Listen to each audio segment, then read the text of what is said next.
she wanted to be there to show that she was as important as Kate, and Mm-hmm. that she was part of the family on the eve of her return to back to America. I mean, everything she did was completely motivated with one agenda: her own fame and importance. That's why she wanted to go to Balmoral. Hey, quick one. This story gets wild fast, so stay with me. And if you're into this kind of royal drama, tap subscribe real quick so you don't miss what's coming next. Meghan Markle stepped into the royal family with what some now claim was a bold, hidden agenda. That's exactly why she left, because she never wanted really to stay. She wanted the label, she wanted the title, she wanted the money. She didn't get so much money, but she did get the status. And now she's set on building herself up to outshine Princess Catherine and eventually take her place. That claim stayed under wraps for a while, but Tom Bower just put it front and center in his book, Betrayal. So what was the alleged plan here? Stick around because the details start stacking up fast. According to Bower, even before Harry and Meghan made their exit, Meghan reportedly already felt unsure about royal life. He claims she didn't truly connect with the institution and saw it as intense, structured, and stressful, something she believed would only grow heavier over time. Roberts. You see Diana's influence, really. She was so hands-on with her children. She hugged them in ways that the royal family never did. Well, you see Meghan and Harry in the crowds, hugging, shaking hands, just embracing the world and bringing a modern touch to the royal family. But things allegedly shifted once she was inside and watching closely, seeing Princess Catherine, how she carried herself, her image, her role in the family, Meghan, reportedly started to view her less as a relative and more as direct competition. And when that mindset kicks in, it turns into a silent contest where, in her eyes, someone had to come out on top. From there, Meghan allegedly began turning up her presence in a big way. Meghan Markle has come under fire for recreating Diana's famous cross-legged photo shoot for Harper's Bazaar. And Kinsey, this isn't the first time she has recreated some of Diana's most iconic looks. She connected more with the public, both inside palace circles and beyond, and even stepped outside traditional royal rules to stand out.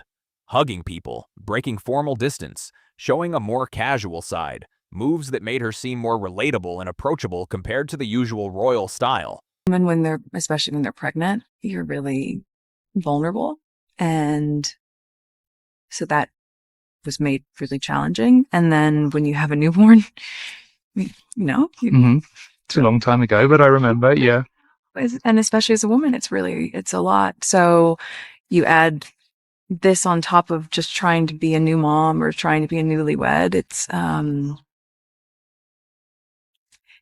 guess, and also thank you for asking, because not many people have asked if I'm okay. At the same time, reports claim she leaned into image and presentation, choosing looks and jewelry that reminded people of Princess Diana, aiming to spark comparisons and grab attention in a powerful way. Headlines followed, and the spotlight grew brighter around her every move.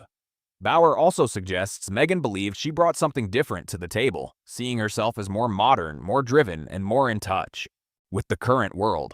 She couldn't understand why she, better looking and in her view more intelligent and harder working and everything, should be the queen. And she hated the idea that she and Harry were relegated so far down the order. Everything. She got everything she wanted and then knew what she wanted and couldn't get, and that was a lot. That's why, of course, she never intended to stay. She even spoke openly on podcasts about the challenges of motherhood, which critics felt may have helped shape a public image of resilience and hard work, placing her firmly in the center of attention. Behind the scenes, the claims go even further. Meghan reportedly felt she deserved a higher position within the royal structure and didn't fully agree with how roles were ranked, especially when it came to Catherine's place at the top tier beside Prince William. According to Bower, this may have come from a misunderstanding of how deeply rooted and fixed the royal hierarchy really is. Sure, whenever Kate and William do anything, she sort of balances it with something that she's done, knowing she will squash the British royal family's initiative and hopefully put herself on top. I mean, this is really where it's all really quite ugly and quite nasty. And it's all part of the betrayal, which is, I think now, leading to a new climax. And that's where things start to get even more intense. Because what came next wasn't just about image. It started affecting relationships in ways no one expected. This next part gets even deeper, because once reality hit, things didn't exactly go the way she expected. So stay locked in. You don't want to miss how this shifts. When the royal hierarchy didn't place Meghan where she reportedly wanted to be, sources claim she struggled to accept it. In the monarchy, rank isn't about effort or popularity. It's strictly tied to bloodline and succession. Well, we have more details about Meghan Markle's new luxury lifestyle brand. The Duchess of Sussex announced the launch of American Riviera Orchard earlier this month by posting a video of herself on the brand's Instagram account. Prince William and Princess Catherine are set as the future king and queen, and that path is locked in no matter what. Meanwhile, Prince Harry and Meghan were always positioned further down the line, meaning the top roles were never realistically within reach. But according to Tom Bower, Meghan allegedly believed she could move up faster by increasing her visibility and public impact. I think she wouldn't want to emulate her. She just wants to undermine her and beat her. I mean, that's the whole point. She's constantly looking for opportunities. The idea reportedly was simple: be seen more, do more, and be viewed as more impactful than Catherine. The problem? That's not how the system works at all. The monarchy runs on tradition and lineage, not personal branding or performance. Bower suggests that because Meghan didn't grow up inside that structure, adjusting to those fixed rules may have been frustrating. And in his view, the plan to overtake Catherine was already falling apart before it could even take off.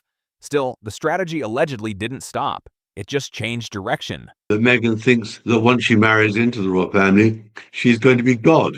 Yeah, exactly. which is pretty hilarious. But clearly, she believed it. Clearly, she thought, and I've come to the conclusion, helped by others on the inside, that she really thought she, rather than Kate, should be the next queen after Charles. Instead of trying to rise within the system, Meghan reportedly began focusing on standing out publicly, going head-to-head with Catherine's image in the media.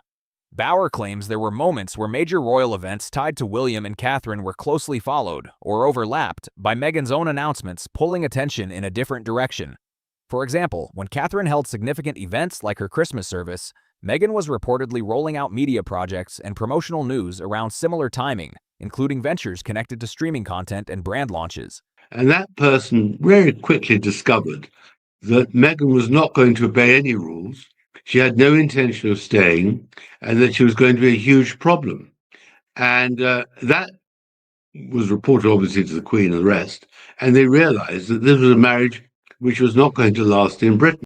Then when Catherine made a return to public life after her health recovery, Meghan also stepped forward with announcements tied to her own projects, shifting part of the spotlight. According to Bower, this wasn't random. It was a calculated move to position herself as the more modern, more influential royal figure, aiming to redirect public attention in her favor. Rather than following Catherine's traditional path, Meghan allegedly tried to present a completely different style. She's money obsessed and always has been. And that is why she married Prince Harry. Her great surprise and disappointment was to discover that Prince Harry had very little money. She imagined he'd be worth hundreds of millions, if not billions. And she's having to make up for it now. One she believed connected more strongly with today's audience. Where Catherine leaned into long-standing royal customs and charity work, Meghan reportedly focused on a more contemporary image, believing she could perform the role in a stronger, more relatable way and deserved quicker recognition because of it.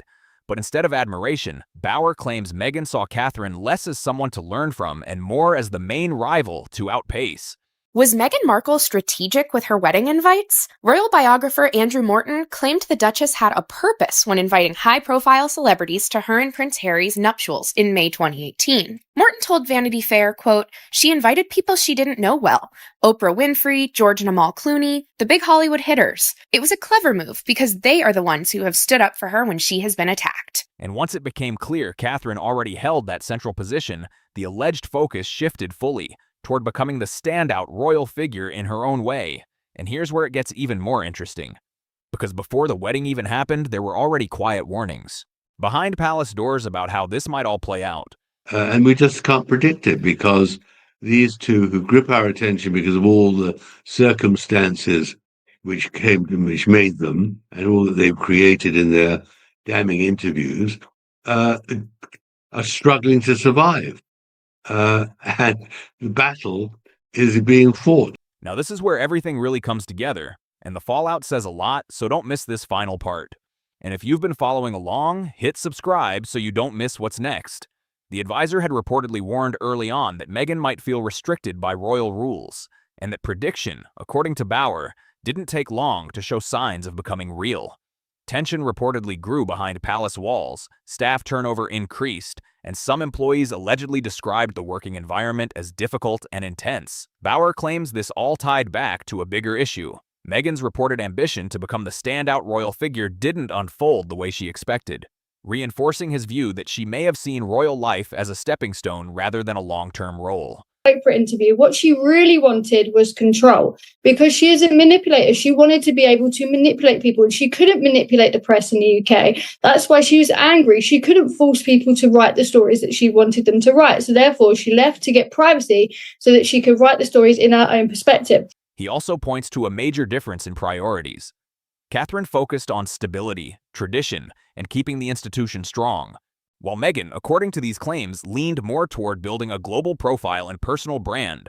Royal duties, in this interpretation, became just one part of a much larger public identity she was shaping. Eventually, Meghan chose to step away from royal life and move toward independent ventures, where visibility and global recognition played a bigger role. Even during her wedding, critics noted the strong presence of Hollywood celebrities, which some saw as a shift toward global fame rather than royal tradition. After leaving, Meghan continued appearing in high-profile spaces and business projects, moves that observers felt didn't fully align with traditional expectations of royal conduct. Bauer goes further, claiming that Meghan and Prince Harry later relied on sharing personal conflicts with the royal family as part of building their life outside the monarchy. Within that ongoing narrative, Catherine became indirectly linked to the wider tension, with media stories, often highlighting a supposed rivalry and public disagreements. Meghan also spoke about feeling unheard within the institution, adding another layer to the situation. Because of all this, public reactions stayed divided. Many people expressed sympathy for Catherine during difficult periods, while Meghan continued to face strong criticism in parts of the press.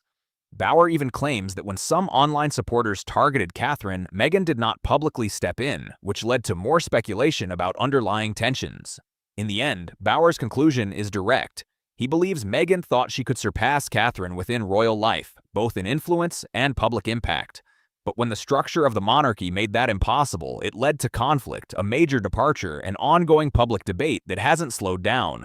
The book Betrayal paints a picture of someone entering the royal world, aiming to compete at the highest level, only to stalk into a system that doesn't, bend, and choosing to walk away when it didn't match expectations.